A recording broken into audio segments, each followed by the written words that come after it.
여러분 안녕하십니까? 라디오 오늘 강지혜입니다. 오늘부터 정부의 특별 방역 대책에 따라서 사적 모임 가능 인원수가 수도권은 6명, 비수도권은 8명으로 축소됐습니다. 또 방역 패스가 식당과 카페, 학원, PC방, 도서관, 영화관, 미술관으로 늘어나는데요. 이 방역 패스 확대 시행은 일주일간의 계도 기간을 거칩니다. 하루 코로나19 확진자가 5,000명 이상 발생하고 또 위중증 환자가 700명을 넘어서는 엄중한 상황이기 때문에 어쩔 수 없는 조치라는 건 아마 모두가 공감하고 계실 겁니다. 하지만 연말 특수를 기대했던 자영업자 입장에선 안타까운 상황이 아닐 수 없죠. 현재 수도권은 병상 가동률이 90%에 육박할 정도로 의료 대응 역량의 한계에 직면한 상황입니다.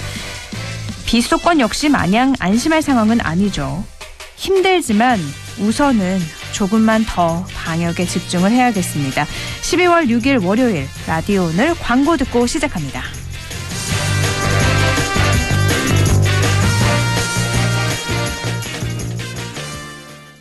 자동차 썬팅할 땐 딱 불스원 썬팅 넘버원 불스원이다 불시한 썬팅 자외선 열차 밴드 딱 불스원 썬팅 썬팅도 역시 불스원 썬팅도 역시 불스원, 불스원 썬팅. 기술 문의는 불스원 브라자닷컴. 알았어 DBF 알았어 연금은 알았어 DBF 알았어 생애 주기별 은퇴 시점에 맞춰 알아서 투자해주는 연금펀드 한국투자 TDF 알아서 한국투자 신탁운용 펀드보스 등 별도 발생 원금 손실에 유의하시고 투자 전 상품 설명서 및 약관을 꼭 확인하세요. 세라젠 V6 퇴행성 협착증으로 견인이 필요한 장모님도 혈액순환 개선이 필요한 엄마도 추간판 탈출증으로 견인이 필요한 아빠도 근육통 완화가 필요한 아들도 미국 FDA 승인 세라젠 V6 지금 체험해보세요. 의료기기 광고시 미필. 오메가3 뭐가 좋을까? 세 가지가 중요하죠.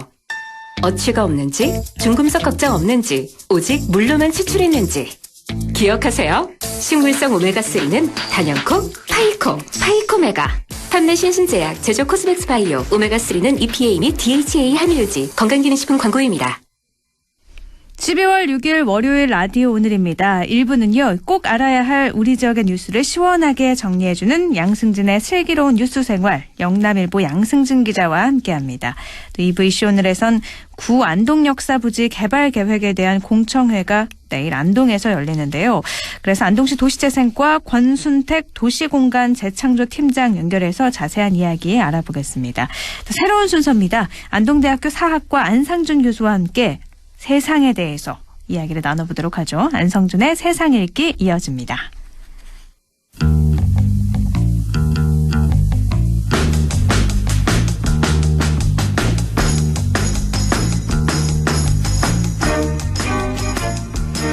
양승진의 슬기로운 뉴스 생활 새롭게 준비해서 준비가 되고 있는 코너죠. 꼭 알아야 할 우리 지역의 뉴스를 시원하게 정리해드립니다. 슬뉴생 영남일보 양승진 기자 연결합니다. 안녕하세요. 네, 안녕하세요. 네, 관급공사 수주 편의 제공 대가로 이 업주로부터 억대 뇌물을 받은 혐의로 기소된 엄태양 봉화군수. 검찰이 엄군수한테 징역 12년 중형을 구형을 했죠. 네. 대구지법 형사 11부 이상호 부장판사 심리로 지난 1일 열린 결심 공판에서 검찰은 엄군수에게 특가법상 뇌물죄에 대해 징역 10년과 벌금 20억 원을 선고하고 9억여 원을 추징해달라고 재판부에 요청했습니다. 또 나머지 직권남용과 권리행사 방해 등 혐의에 대해선 징역 2년을 선고해달라고 요청했는데요. 네. 엄군수는 지난 2018년 10월 강급자재 납품업체 관계자에게 기존 납품업자를 배제하고 측근인 A씨와 공급 계약을 체결하도록 강요한 혐의와 2019년 6월 A씨에 대한 강급공사 수주 편의 제공 대가로 9억 3천만 원 상당의 태양광 발전소 공사 대금을 수수한 혐의 등 특가법상 뇌물 혐의와 직권남용과 권리행사 방해 등의 혐의로 재판에 넘겨졌습니다. 또 엄군수는 지난해 9월에는 봉화군 쓰레기 수거 위탁 계약 사업자 B씨로부터 500만 원, 10개월에는 또 한 건설사 대표로부터 1천만 원 등의 뇌물을 수수한 혐의도 받고 있습니다. 그러니까 한 건이 아니잖아요. 되게 네네. 여러 건의 뇌물 수수를 받았고 직권 남용을 했다 해서 지금 재판이 진행 중인 건데 이번 임기를 포함해서 뭐 4번을 역임을 했죠. 4선 군수라서 또 관심을 불러일으키기도 했는데 이번 사건이 그럼 어떻게 해서 불거진 건지 좀 더 자세하게 알려주시죠. 네. 대구지검은 지난해 11월 16일 엄군수의 집무실과 사무실 등에 대해 압수수색을 실시했는데요. 또 뒤이어 지난해 12월 1일에는 당시 이제 경북경찰청 진행범죄수사대도 봉화군청 혁신전략사업단 등 2개 부서에 대해서 압수수색을 했습니다. 네. 당시 이제 검경에 잇따른 압수수색이 이뤄지자 지역사회에서는 수사당국이 이제 엄군수의 혐의 입증을 자신하고 있다는 분위기가 형성되기도 했는데요. 이후에는 이제 앞서 말씀드린 것 같이 강급자재 납품업체 관계자에게 측근과의 공급 계약을 체결하도록 강요한 혐의와 또 뭐 태양광 발전소 공사대금 수수 등의 혐의가 밝혀졌습니다. 특히 문제가 되는 부분은 봉화군 쓰레기 수거 위탁 계약 사업자로부터 뇌물을 수수했다는 부분이라고 저는 생각이 되는데요. 네. 그러니까 여러 가지가 있는데 그중에서도 특히 문제가 되는 거는 이 봉화군 쓰레기 수거 위탁 계약 사업자로부터 뇌물을 받았다는 거다. 네네. 이 부분이 뇌물을 받은 것 말고도 또 다른 문제가 있는 거죠. 예, 이게 지난해 6월쯤에 이제 봉화군과 위탁 계약한 청소용역 업체에서 환경미화원 중에 한 분이 이제 업체 사장의 아들로부터 갑질을 당해 힘들어하다가 뇌출혈 등으로 이제 숨진 사건이 있었습니다. 근데 네. 이제 당시 유가족과 노조 등은 비상대책위원회를 구성했고 또 봉화군의 해당 업체와 계약을 해지하고 후속 대책에 대해서 강하게 요구하기도 했었는데요. 그런데 이제 이 과정에서 문제 해결의 당사자인 엄군수가 계약 해지 대신 청소업체로부터 이제 뭐 결국 뇌물을 받은 게 드러났다는 건데 업체 측은 이 같은 이제 청탁을 하면서 요구 조건이 앞으로도 이제 업체와의 계약을 유지해달라는 것을 이렇게 제시를 했었습니다. 네. 유가족 측에서는 계약을 해지해 달라고 하고 또 후속 대책을 요구를 했는데 이 네네. 업체로부터 뇌물을 받은 거예요. 그래서 네네. 도덕적으로도 더 많은 비난이 쏟아졌는데요.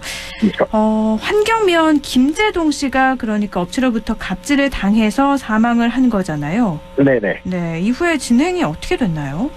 네, 그게 이제 숨진 환경미화원 김 씨는 당시 이제 뭐 노조 활동을 이유로 가해지는 뭐 부당 인사라든가 임금 차별, 폭언 등을 이제 견디다 못해서 이분이 이제 15년간 이 업체에서 일을 했었는데 사표를 내고 이제 닷새 만에 급성 뇌출혈로 숨졌습니다. 당시 이제 뭐 유가족이나 노조 등이 비상대책위원회를 구성하고 봉화군의 재발 방지 대책도 요구하고 뭐 군수 면담도 진행했었는데요. 네.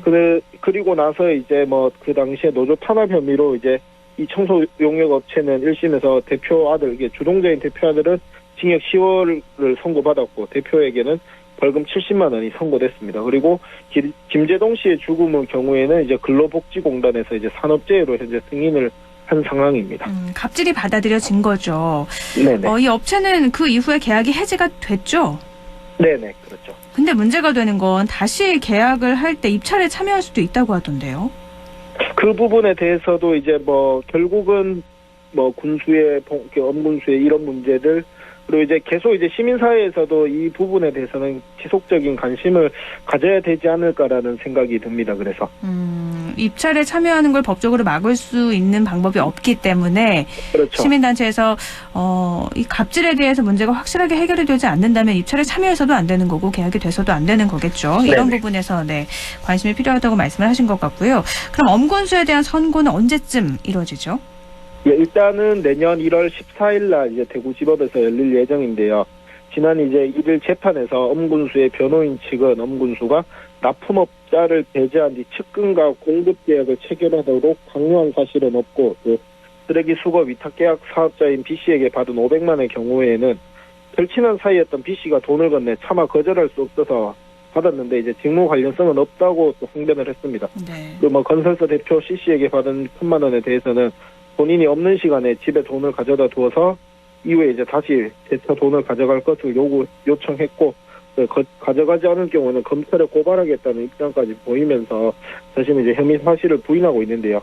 검찰은 일단 그 A씨에 대해서는 징역 5년을 구형한 상황입니다. 네, A씨에 대해서는 징역 5년, 엄태양 공화군수에 대해서는 징역 12년 중형을 네네. 구형을 한 상황인 건데요.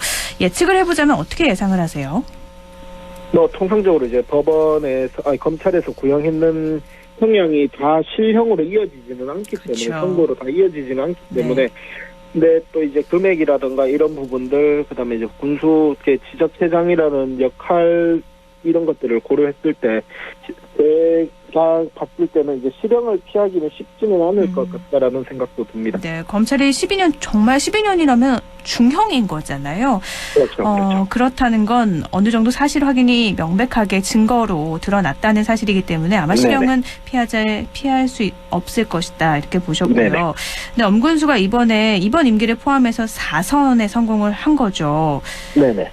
또 나올 수도 있죠. 3선 연임에 제한이 걸리지 않기 때문에. 그렇죠. 이제 뭐 실형이 아니라면 출마는 얼마든지 가능하죠. 네, 이런 논란이 있었지만 실형을 받지 않았다면 그럼 또 나올 걸로 보세요. 행보는 어떻게 예상하시나요?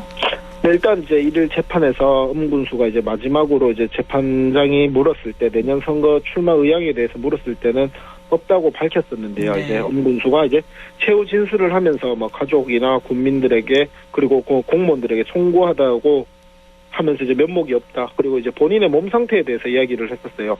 항반 변성으로 이제 시력도 안 좋고 뭐 청력이라든가 이런 데도 문제가 있기 때문에 건강하게 살면서 인생을 마무리하고 싶다라는 네.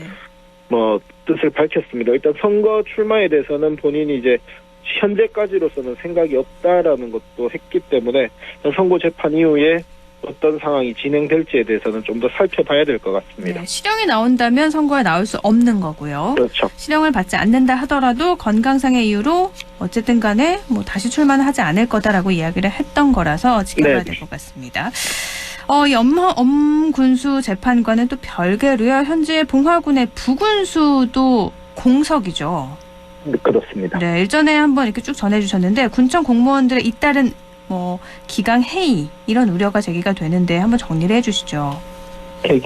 일단은 엄군수가 구속된 상황은 아니기 때문에 뭐 군수 권한 대행이라든가 이런 직함은 현재로서는 필요하지 않은 상황입니다. 그렇죠. 근데 엄군수가 이제 감내업자로부터 수억 원대의 뇌물을 수수한 혐의로 1년 넘게 검찰과 경찰의 수사도 받았고 재판을 받고 있는 상황인데 이 역할을 이제 그러면 군수의 거리 상태에서 구심점 역할을 해줘야 할 봉화 부군수도 지난달 19일날 이제 전격 사퇴를 선언했습니다. 네. 사퇴 이유는 내년에 있을 지방선거에 본인이 이제 고향의 단체장으로 출마하기 위해서라고는 전해지고 있는데요. 결국 군 내 최고 의사 결정권자인 뭐 군수라든가 부군수의 이제 공백도 있고 또 그 군수가 법정 총사라든가 이런 거에 휘말렸을 때 그 공백을 채워야 될 부군수직의 이제 공석은 일단 뭐 연말까지 도 정기 인사까지 경북도의 정기 인사까지는 채워지지 않을 거라서 당분간은 뭐 이런 혼란이라든가 이런 것들을 좀 피하기는 어려울 것 같습니다. 부군수직은 그러면 계속해서 연말까지는 공석으로 있을 거라고요? 네, 올 연말 내년 1월 1일자로 이제 통상적으로 경북도의 부단체장 인사가 이뤄지기 때문에 네. 그때까지는 이제 뭐 채워지지는 않을 걸로 보여집니다. 알겠습니다. 부군수 입장에서는 내년 선거를 위해서 어쩔 수 없는 선택이었다라고 보지만 지금 군수가 이런 재판 과정에서 제대로 된 업무를 할 수 없는 상황이었기 때문에 참 이런 이야기가 나오는 것 같고요. 네네.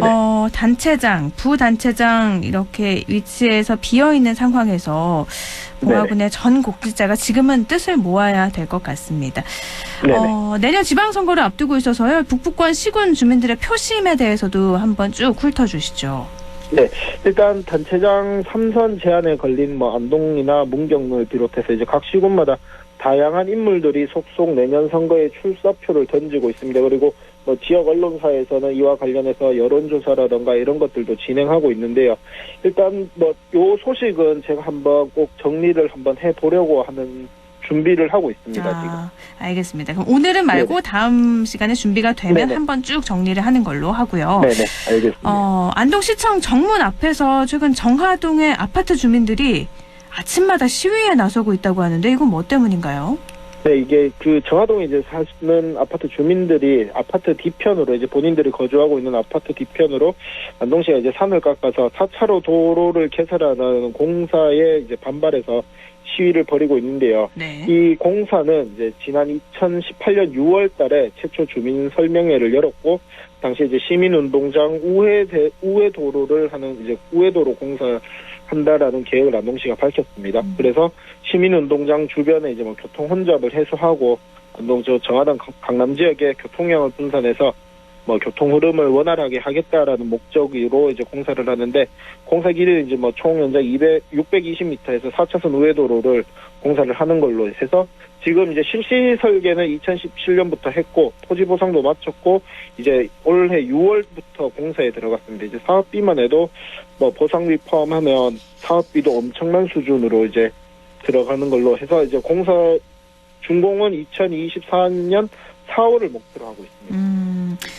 시에서는 주변의 교통 혼잡을 해소하고 또 강남 지역의 교통량을 분산하기 위해서다라고 했지만, 이렇게 문제가 되는 이유 중에 하나가 처음에 계획될 때는 인구 36만 명 이상일 때 필요한 도로인데 지금 안동 인구가 36만 명보다 훨씬 못한 16만 명이잖아요. 그런 것들을 고려한다면 이 공사가 과연 필요했을까? 그렇지 않다라고 해서 시위가 벌어지고 있는 거죠. 네네.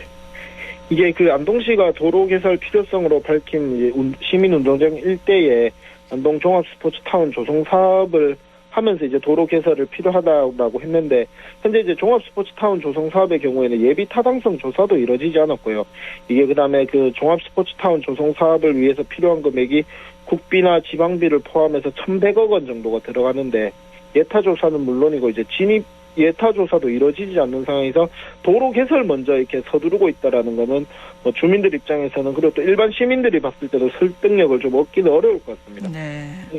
그리고 이제 뭐 공사 과정에서 이 피해가 이제 결국은 인근의 이제 주민들, 그러니까 설득력을 얻기 어려운 공사를 하게 되니까 당연히 이제 주민들도 좀 피해를 입을 걸로 보이는데요. 네. 그래서 이제 주민들이 뭐 반대 현수막도 걸고 청원서도 제출하고 있는데, 이게 조금 해결을 하는 거는 쉽지가 않아 보입니다. 왜죠? 그러니까는 이제 안동시는 그 주민들은 이제 그쪽에다가 방음 터널을 설치를 해달라 뭐 이렇게 요구를 하고 있는데요. 네.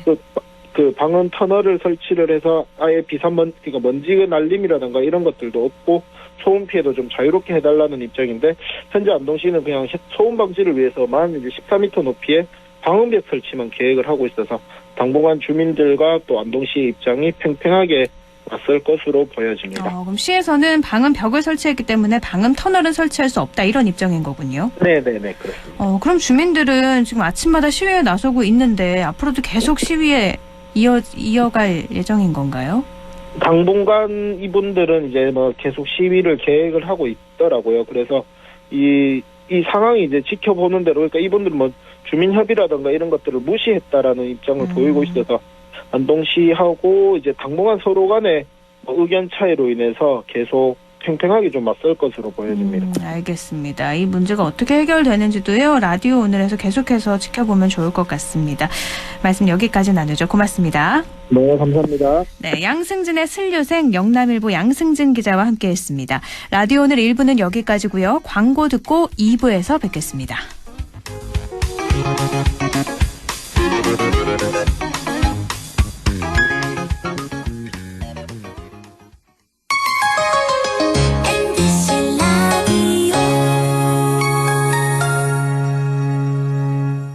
할인점보다 더 실속 있고 편의점보다 더 편리하게 살 수 있는 곳, 시장보다 더 정이 넘치고 백화점보다 더 품격 있는 곳, 이런 곳이 없을까요? 네, 우리 동네 우리 할인점 홈마트가 있습니다.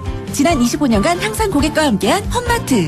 용상점, 자이점, 신용주점, 서천점에서 새롭게 고객님께 다가갑니다. 홈마트. 가구 살 땐 꼭 한번 가보자. 안동 명품 가구 백화점. 흑표 흑침대, 양성국 갤러리, 금성침대, 한국 가죽 소파, 장수돌 침대. 다양한 브랜드 가구를 한 곳에서 쇼핑할 수 있는 대형 가구 전시장. 안동 명품 가구 백화점. 성공적인 귀농을 꿈꾸시나요? 영천에는 귀농하기 전 1년간 이론과 실습을 겸비한 영천시 체류형 농업창업지원센터가 있습니다. 개인주택부터 텃밭, 그리고 농업 교육까지 원스톱 교육시설. 실패 없는 귀농. 영천입니다. 영화보다 더 감동적인 신이 있습니다. 코로나 최전선, 의료진의 영웅신. 발코니로 떠나는 우리 가족, 여행신. 선생님은 못 만나도 집에서 열심인 열공신. 국민 여러분께서 만들어낸 감동적인 신들입니다. 그리고 이제 모두가 기다려온 백신으로 해피엔딩 신을 보여줄 차례. 우리가 함께 만든 최고의 신들이 있어 대한민국은 반드시 코로나19를 이겨낼 것입니다. 공익광고협의회. 마음을 열어줘. 다가가 나 속삭이도록 언제나 내 생각으로 행복해야 해요.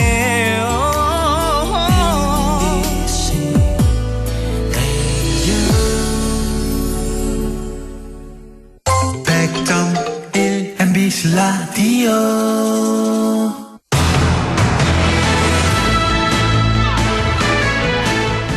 지금 시각 6시 26분 지나고 있습니다. 라디오 오늘 2부 순서 이슈 오늘입니다. 중앙성 철로가 이전하면서 구 안동 역사와 폐선의 활용이 중요해졌죠. 안동시는 내일 안동 시민을 대상으로 공청회를 열 계획인데요. 이 부분에 대해서 자세하게 알아보겠습니다. 안동시 도시재생과 권순택 도시공간 재창조 팀장입니다. 안녕하세요, 팀장님. 네, 안녕하십니까. 네, 내일 이 안동 역사부지 기본계획 수립을 위한 시민 공청회가 열린다고요? 네, 그렇습니다. 어떻게 열리게 됐나요? 네, 지난해 12월에 중앙선 이설에 따라서 운동동 기차역이 송현동으로 이전하게 되면서 안동 중심지에 18만여 제곱미터에 달하는 대규모 유의부지가 발생하게 되었습니다. 이에 따라서 우리 시는 오랜 기간 시민들과 함께한 역사부지를 시민들께 돌려주기 위해서 지난 19년 12월부터 기본계획을 수립 중에 있습니다. 네.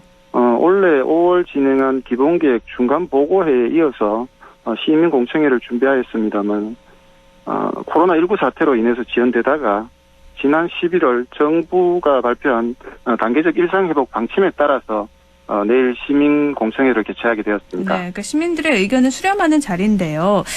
구 안동역이 지역의 좀 중심의 자리에 있기도 하고 또 굉장히 역사적인 공간이잖아요. 지역민들한테도 굉장히 큰 의미가 있을 것 같은데요. 네, 그렇습니다. 1931년 일제강점기에 개통한 안동역은 지난 90년 동안 안동의 산업발전을 이끌었고 그야말로 안동 시민들의 애환을 고스란히 담고 있는 역사적인 곳입니다. 최근에는 진성의 안동역에서라는 노래로 전 국민들에게 안동역이 알려져서 시민들에게는 더욱 친근하고 남다른 애정을 느끼는 의미 있는 장소가 되었습니다. 네. 안동역 이전으로 안타까워하시는 분도 계시고 원도심 발전의 발판이 되기를 기대하시는 분도 계실 텐데요. 이번 공청회를 계기로 다양한 시민 의견을 수렴해서 새로운 공간으로 재탄생할 수 있도록 노력하겠습니다. 네, 이 구 역사 부지가 굉장히 넓은데 규모가 어느 정도나 되죠? 네, 안동역은 버풍 지하차도에서 천리 고가교까지 약 1.4km에 달하고 면적은 18만여 제곱미터에 달합니다. 부지 대부분은 국가철도공단과 한국철도공사가 소유 및 관리하고 있는데요. 네. 국가철도공단이 전체 부지의 약 53%인 9만 6천 제곱미터의 국유지를 관련 법률에 따라서 관리하고 있고 한국철도공사가 약 35%인 6만 4천 제곱미터를 소유하고 있어서 두 기관이 전체 부지의 약 88%를 소유 및 관리하고 있는 상황입니다. 네, 18만여 제곱미터 엄청나게 넓은 건데요. 안동 역사부지 기본 계획안에 대한 설명이 내일 이제 공청회에서 있을 텐데 어떤 기본 계획안이 나왔는지 방송에서 먼저 좀 알려주시면 좋을 것 같아요. 네, 구 안동역 부지 개발 전략은 그동안 철로로 인해 단절되었던 도심 남북을 연결하고 더 나아가서 구 안동역 부지를 관광 거점으로 조성해서 지역 경제 활성화에 기하는 것입니다. 저희가 준비한 기본계획안은 주변 환경과 여건을 고려해서 컬처존, 액티브존, 리빙존으로 공간을 구성했습니다. 일단 기본 계획안은 나와 있는 거고 시민분들에게 그 기본 계획안을 설명을 하고 또 그 외에 추가 사항을 수렴해서 변경도 가능한 거죠. 네, 그렇습니다. 네. 지금 컬처존, 액티브존, 리빙존 이렇게 말씀을 하셨는데요. 먼저 컬처존. 이거는 문화적인 공간이겠죠? 네, 그렇습니다. 컬처존은 안동 시민을 위한 문화공간으로서 누구나 쉽게 체험하고 여가를 즐길 수 있도록 계획하였고 방문객들의 접근성 향상을 위해서 대규모 지하주차장을 조성할 계획입니다. 네. 또한 잔디마당, 왕벚나무 터널길, 물놀이터, 피크닉 광장 등이 컬처존의 대표적인 시설이라고 볼 수 있겠습니다. 이 컬처존의 위치는 어떻게 되나요? 컬처존은 지금 정면에서 봤을 때 가장 우측편 부지를 3동분으로 나눴을 때 네. 가장 우측편 공간이 되겠습니다. 알겠습니다. 그럼 액티브존은 어떤 것들이 있는 거죠? 컬처존이 안동 시민을 위한 공간이라면 액티브존은 지역 주민뿐만 아니라 청년 및 관광들에게도 다양한 볼거리를 제공하고 자유롭게 활동할 수 있는 공간이 될 수 있도록 모래광장, 미디어폴, 버스킹 광장, 무빙 스테이지 등의 시설을 계획하고 있습니다. 아울러 액티브존에는 국가철도공단이 개발하기로 한 부지도 포함되어 있어서 상호 시너지 효과를 발휘할 것으로 기대하고 있습니다. 네, 미디어폴이라는 거는 뭔가요? 기둥에 그 화면이 비춰지는 기둥이라고 보시면 될 겁니다. 거기에 이제 화면을 레이저 같은 걸 쏴서 화면이 보이는. 화면에 그 기둥에 화면이 붙어 있어서 다 있는 거군요. LED 네, 화면이 네. 그냥 다 설치가 되어 있는 거군요. 네네. 알겠습니다. 리빙존에 대해서도 알려주시죠. 네. 리빙존은 인접 주민을 위한 근린 공원이라고 보시면 될 것 같습니다. 그동안 철로로 인해서 인근 주민들은 소음, 분진, 진동으로 고통을 받았습니다. 이에 이곳 주민 생활 환경 개선에 도움이 될 수 있도록 생태공간, 실개천, 놀이터, 시민 정원교실 등을 이제 조성할 계획입니다.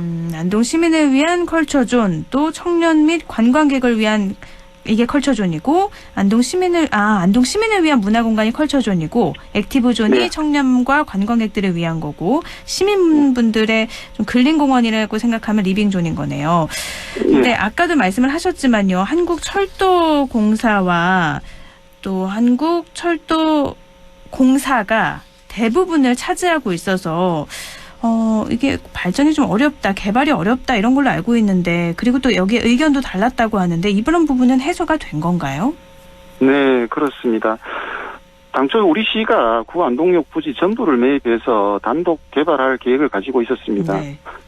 하지만 조금 전에 말씀하신 것처럼 역사부지의 약 53%를 위탁관리하고 있는 국가철도공단과 이견으로 한동안 타협점을 찾지 못하다가 지난해 9월에 시장님께서 이제 국가철도공단에 방문하셔서 공단 이사장님과 합의점을 찾았습니다. 네.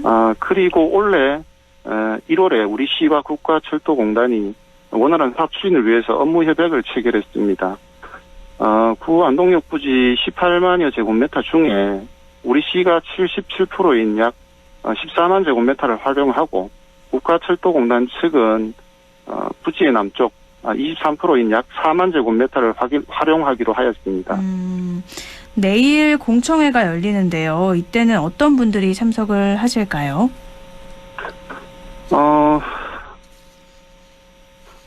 시민 어떤 분이나 관심 있는 어떤 분이나 참석이 가능하시고 네. 오셔서 자유롭게 의견을 제시하시고 궁금한 게 있으시면 물어보시면 됩니다. 네. 그럼 어떤 방식으로 진행이 되죠? 저희는 그간 관련 기관 협의 결과를 바탕으로 마련된 기본계획안에 대해서 설명을 드리고 네. 이어서 전문가 토론, 시민 의견 청취 순으로 진행할 예정입니다. 전문가 토론은 영남대학교 김갑수 명예교수를 자장으로 해서 안동대학교 정낙현 교수 등 5명이 참석해서 열띤 토론을 벌일 예정입니다. 전문가 토론 후에 참석하신 시민들께서 자유롭게 의견을 제시하시고 질문하시면 답변을 드리는 방식으로 공청회를 진행할 예정입니다. 네. 근데 지금 코로나가 계속되고 있는 상황이라서요. 많은 분들이 함께하는 자리가 조금 걱정되기도 하는데 이런 부분은 방역이 잘 이루어질까요? 네. 이번 시민공청회는 전문가와 시민들의 폭넓은 의견을 수렴하기 위한 자리로서 관심 있는 시민들은 별도의 신청 없이 참석할 수가 있습니다. 네. 다만 단계적 일상회복 방역 지침과 방역 수칙에 따라서 접종 완료자, 완치자 및 PCR 음성 확인자 등으로 참석이 제한되고요. 접종 완료 관련 증명서를 지참해서 선착순으로 200명까지 참석하실 수 있습니다. 최근에 변이 바이러스와 확진자 증가로 걱정이 됩니다만은 더 이상 시민 공청회를 늦출 수 없는 상황이어서 이번에 개최를 결정하게 되었습니다. 네. 온도 체크를 통해서 입장에 제한을 받을 수 있기 때문에 열이 나시거나 컨디션이 좋지 않으신 분들은 가급적 참석을 자제해 주실 것을 부탁드립니다. 네. 이번만 기회가 있는 게 아니라 공청회가 끝난 이후에도 기본 계획 열람도 할 수 있고 의견 제출도 가능한 거죠? 네, 그렇습니다. 부득이하게 이번 공청회에 참석하지 못하신 분들을 위해서 저희가 이제 12월 20일까지 안동시청 도시재생과에 기본계획안을 비치할 예정입니다. 기간 중에 휴일을 제외한 근무 시간에 방문하시면 기본계획안을 열람하시고 의견 제출이 가능합니다. 그럼 이런 시민들의 의견을 다 수렴을 해서 언제 그 계획안이 확정이 될까요? 네, 이번 공청회에 제시된 의견과 열람 기간 중에 접수되는 서면 의견서를 종합하고 저희가 반영 가능한 부분을 접목 보완해서 내년 2월경에 기본계획을 최종 확정할 예정입니다. 구 안동역이 안동 발전을 위한 기반이 될 수 있도록 기본계획 수립에 최선을 다하겠습니다. 네, 많은 분들의 추억 속에 있는 구 안동역이 지역민들을 위한 공간이 될 수 있도록 많은 분들이 관심 가져주시고요. 또 의견 제출도 가능하다고 하니까 많은 분들께서 의견도 보내주시면 좋을 것 같습니다. 말씀 여기까지 나누죠. 고맙습니다. 네, 감사합니다. 네, 안동시 도시재생과 권순택 도시공간 재창조 팀장이었습니다. 라디오 오늘에서는 청취자 여러분의 참여를 기다리고 있습니다. 우리 지역에서 발생한 사건 사고 소식이나 함께 토론하고 싶은 내용을 안동 MBC 홈페이지 라디오 오늘 게시판에 올려주시기 바랍니다. 전화와 문자 참여도 하실 수 있습니다. 전화는 851국에 7191번, 문자는 샵 0913번으로 보내주시면 됩니다. 문자는 단문 50원, 장문 100원의 정보 이용료가 있습니다. 여러분의 많은 참여 바랍니다.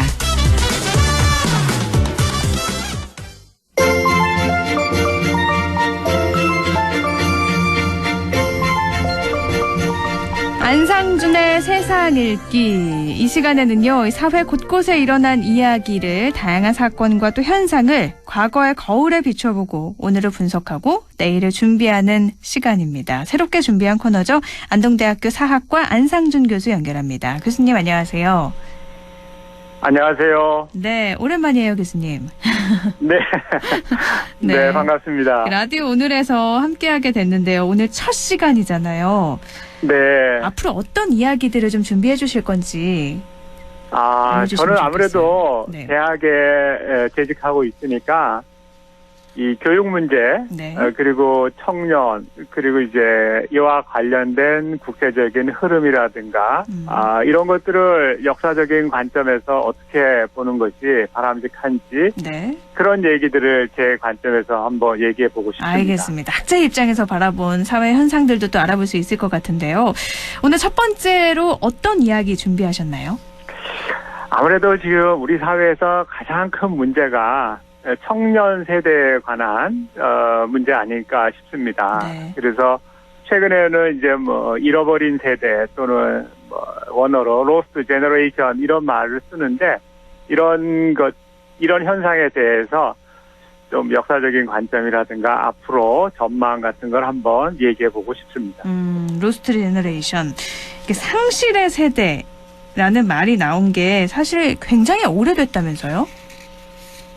예, 사실은 이 용어는 최근에 많이 쓰기는 하지만은 벌써 한 100여 년 전으로 거슬러 올라갑니다.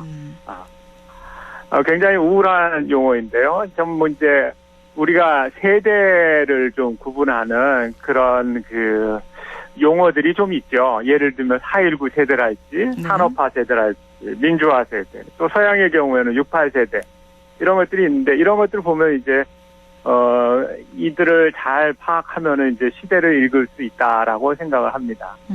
사실 이 상실의 시대라는 것은 1차 세계대전이 끝난 다음에 극심한 혼란에 휩싸였던 유럽 사회의 젊은이들이 이제 모든 것을 잃고 일자리도 잃고 기본 생계도 잃고 그러면서 이제 시달렸던 한 세대를 얘기하는데 미국 작가 해밍웨이가 이제 당대의 어떤 그 작가가 당신들은 모두 잃어버린 세대의 사람들이다라는 말을 쓰면서 그걸 이제 어느 서문에 인용하면서 이제 유명해졌습니다. 우리나라에서는 뭐 M4 세대다 해서 연애, 결혼, 출산 여기에 또 뭐 집도 포기하고 꿈도 포기하고 이런 것들이 다 이 로스트 제너레이션에 포함이 될 것 같은데요. 네. 상실의 세대가 탄생을 한다는 건 불행하고도 또 연관이 있는 거죠. 그렇죠. 아무래도 사회적 불안을 안고 가는 세대이기 때문에 그 불안이 잉태하는 불행이 예기치 않게 이제 굉장히 큰 경우도 있습니다. 사실 이 1920년대, 30년대의 이 젊은 세대들은 민주주의에 대한 이 의심을 하기 시작하면서 극단적으로 모든 자유와 평등의 가치를 내팽개치고 민족, 국가 또 그래서 이제 전체주의라는 말이 나오고 이런 과정을 겪으면서 이제 또 다른 어마어마한 전쟁에 이제 휘말리게 되죠. 우리가 잘 아는 2차 세계대전은 이런 상황에서 일어났고 무려 7천만 명이라는 인명이 희생되는 그런 엄청난 대가를 우리가 치러야만 했었습니다. 우리나라를 본다면요. 이 상실의 세대와 우리나라의 불안, 불행 어떤 게 연관이 될까요?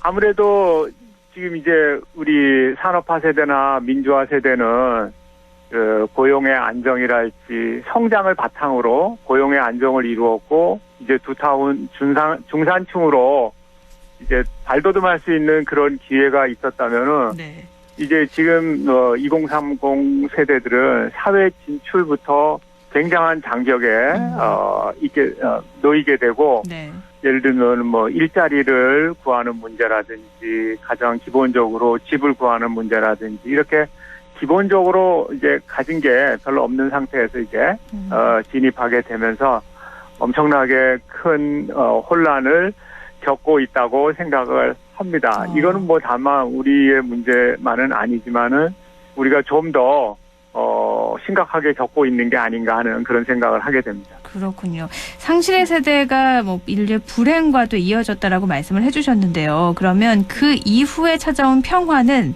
새로운 세대가 또 나오는 거죠? 그렇죠. 예를 들면 이제 1945년 이후에는 잿더미 속에서 새로운 이제 경제 건설 붐이 일고 그걸 바탕으로 해서 높은 소득이 보장되고 완전 고용, 거의 완전에 가까운 고용이 이루어지고 이러면서 그야말로 대중사회의 풍요를 누릴 수 있었는데 이제 이런 그 풍요가 어느 순간에 이제 또다시 위기를 맞고 또 이제 뭐랄까 기업들이 이런 풍요를 감당하지 못하면서 또 이제 주저앉게 되고 그러면 또다시 이제 무한 경쟁으로 들어가면서 이제 젊은 세대들이 힘들어지고 또 노동자들이 전반이 힘들어지는 그런 사회를 맞게 되는 상황들이 지금 20세기에 계속해서 반복해서 일어나고 있다고 볼 수 있습니다. 그러니까 상실의 세대가 지나고 나면 황금 세대를 탄생시키는 거고 근데 그렇게 길게 가지 않아서 또 다른 변화가 온다는 거죠? 그렇죠. 네. 그래서 예를 들면 이제 그 우리 경우에도 70년대, 80년대, 90년대 그런 호황을 맞다가 이제 그 또다시 이제 침체 국면에 들어섰고 2008년 미국발 경제 위기 이후에는 전 세계가 지금 대단히 이제 위험한 상황으로 가고 있는데 양적 완화라는 이 조치를 통해서 겨우겨우 경제를 떠받치고 있지만은 실제로 고용 시장에서는 굉장히 얼어붙어 있는 그런 상황이고 이런 상황이 지속된다면 이제 젊은 세대들이 노동을 포기하고 또 새로운 사회로 진입하는 것조차도 이제 그 포기하는 그런 상황이 오면서 전 세계적인 이 저성장 국면에서 민주주의가 또다시 위협을 받지 않을까 그런 우려가 드는데 실제로 지금 동유럽 국가들은 민주주의 체제를 유지하고 있지만은 그 안에서는 독재자가 배출되고 있는 게 한두 나라가 아니거든요. 네. 그러면 이런 과정들을 통해서 사회가 또 체제가 바뀐다는 건데요. 최근에 우리나라하고 일본 모두 다 상실감 느끼는 청년이 많잖아요. 그래서 네네. 아까도 잠깐 언급이 됐지만 M4 세대 여러 네. 가지를 포기하는 상실의 세대가 탄생하게 된 거죠. 그렇죠. 네. 네. 지금 이제 우리나라는 얼마 전에 선진국 이제 기준에 충족하는 모든 조건을 다 갖췄습니다. 그래서 그 선진국 그 국가들이 이제 대한민국은 유일하게 식민지 체제를 겪은 이제 산업화와 민주화를 이룬 국가이고 또 인구 5천만 이상 국가 중에서 3만 달러의 1인당 국민소득을 달성한 유일한 국가잖아요. 네. 근데 이러한 성장을 함에도 불구하고 젊은 세대들이 어려워지고 있다는 거는 분명히 이제 이게는 어떤 정치적인 문제, 체제적인 어떤 그 모순이 지금 그 안에 있다는 생각이 들고요. 그래서 이제 그 코로나라는 상황이 이런 상황을 훨씬 더 힘들게 만들었다는 건 분명하지만 거기에 더해서 지금 우리나라의 경우에는 인구가 급감하는 추세로 돌아섰고 또 지역 간의 인구 격차가 훨씬 더 심해지는 이런 상황을 맞아서 1등 국민, 2등 국민과 같은 이런 그 자조 섞인 용어들이 등장을 하고 그래서 급기야는 이제 지역이 몰락하는 소멸할지도 모른다는 그런 얘기까지 이제 등장을 하면서 전반적으로 저성장과 고용 불안 또 청년들의 위기 이런 것들이 총체적인 위기로 번지지 않을까 하는 그런 우려를 낳고 있습니다. 그럼 이 위기들을 잘 극복을 해나가야 될 텐데 그 이후의 세대는 어떤 세대가 탄생할 거라고 보세요? 이제 새로운 테크닉에 적응하는 세대. 뭐 예를 들면 지금 4차 산업혁명의 과정에서 이제 새로운 일자리들이 등장하고 과거에 이제 전통적인 일자리들은 사라진다고 이제 많은 과학자들이나 경제계에서 얘기를 하고 있는데 거기에 적응하는 사람들. 또 그렇게 가면서 새로운 윤리가 등장할 거고 또 누군가는 탈락을 해야 되는데 그 탈락하는 과정에서 이제 사회적 균열이 생기지 않고 정치적 분할이 생기지 않는 절묘한 그런 그 정치력이 요구되는데 과연 우리 사회에서 네. 우리 정치가 그걸 잘 해결할 수 있을지 조금은 걱정되는 측면이 많습니다. 내년에 대통령 선거가 있잖아요. 그래서 네, 대선 그렇죠. 후보마다 청년을 위한 정책 다 내고 있는데요. 그러면 제대로 된 정치가 펼쳐져야 될 테니까요. 대선 후보들에게 하고 싶은 말씀도 있으실 것 같아요. 대선 후보들이 정말 이 청년 세대를 위한 전향적인 정책들을 정말 펴야 된다고 생각을 합니다. 그래서 지금 뭐 여당 후보나 야당 후보들이 모두 다 청년 세대를 달래기 위한 공약을 던지고 있고 또 뭐 기본소득이라든지 또는 기본주택이라든지 여러 가지 또는 뭐 어느 야당 후보 같은 경우에는 몇십만 호를 내 임기 내에 공급하고 금융지원도 하겠다 이렇게 얘기를 하고 있는데 네.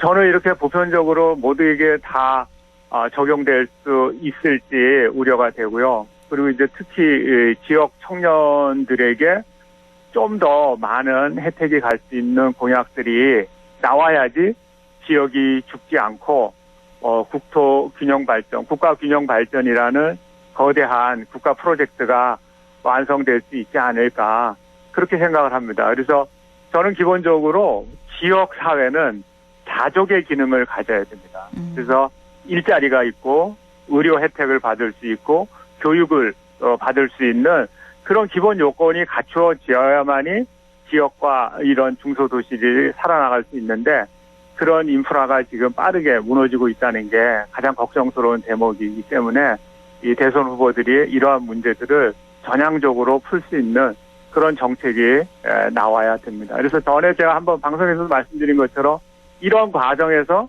지역 대학들의 역할을 다시 한번 확인하고 지역 대학이 지역을 살리는 지렛대가 될 수 있다는 그런 그 관점을 유지했으면 좋겠습니다. 네. 대선 공약에 들어간다는 건 그만큼 그 부분에 대해서 고민을 했다는 거니까요. 그 부분은 뭐 우리가 모두가 다 확인을 하고 또 요구를 해야 되지 않을까 싶습니다. 말씀 고맙습니다. 네. 네. 안상준의 세상 읽기 안동대학교 사학과 안상준 교수와 함께했습니다.